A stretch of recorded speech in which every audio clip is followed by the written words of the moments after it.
Malayalam big boss season 7 ലൈവിൽ ഇപ്പോൾ നടന്നുകൊണ്ടിരിക്കുന്ന രാവിലെ തന്നെ നമ്മുടെ റെന ഫാത്തിമ ആതിരയോടും അതേപോലെ തന്നെ നൂറിനോടും ഈ ഒരു സംഭവത്തെക്കുറിച്ച് പറയുകയാണ്. ഇന്നലെ രാത്രി ആര്യനെ ഞങ്ങളും ചുമ്മാ തമാശയ്ക്ക് കളിച്ചതാണ്. ആ സമയത്ത് ഞാൻ ആര്യൻ്റെ ബെഡിൽ പോയി കിടന്നു. അപ്പോഴേക്കും അവൻ എൻ്റെ മേത്ത് കൂടെ കയറി കിടന്നു എന്ന് പറയുന്നുണ്ട്.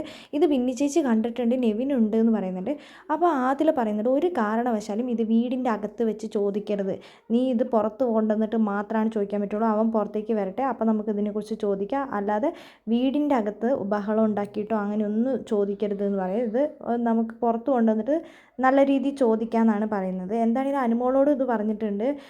ഇന്നലെ രാത്രി ആതിരനോടൊക്കെ ആയിട്ട് സംസാരിക്കാൻ റെന വന്നു കഴിഞ്ഞപ്പോൾ ആതിര പിന്നെ എപ്പോഴും എല്ലാവരോടും പോയി കിടന്നുറങ്ങാൻ പറഞ്ഞിട്ടുണ്ടായിരുന്നു. ആ ഒരു സമയത്ത് എന്തായാലും റെന ഫാത്തിമയ്ക്ക് ഇത് പറയാൻ പറ്റില്ല. റെന പറയുന്നുണ്ട്, എനിക്കിതിനെക്കുറിച്ച് എന്താണെങ്കിലും പറയണം, അതൊരു നല്ലതല്ല, ഒരു ബാഡായിട്ട് തന്നെയാണ് എനിക്ക് തോന്നിയിട്ടുള്ളത്. പുറത്തത് എല്ലാവരും കാണുന്നതാണ്, അതേപോലെ തന്നെ എൻ്റെ ചെക്കൻ ഇത് കാണുന്നതാണെന്ന് പറയുന്നുണ്ട്. അപ്പോൾ ബിന്നി പറയുന്നുണ്ട്, ഇതെന്താണെങ്കിലും ഇങ്ങനത്തെ ഒരു ഇതൊന്നും പുറത്തേക്ക് വിടൂല, അതുകൊണ്ട് നീ പേടിക്കേണ്ട, നീ എന്തായാലും ചോദിക്കണം, ചോദിച്ചേ പറ്റൂ, ചോദിക്കാതിരുന്നാലാണ് നിൻ്റെ ഭാഗത്തേക്ക് തെറ്റ് വരുള്ളൂ എന്നാണ് പറയുന്നത്.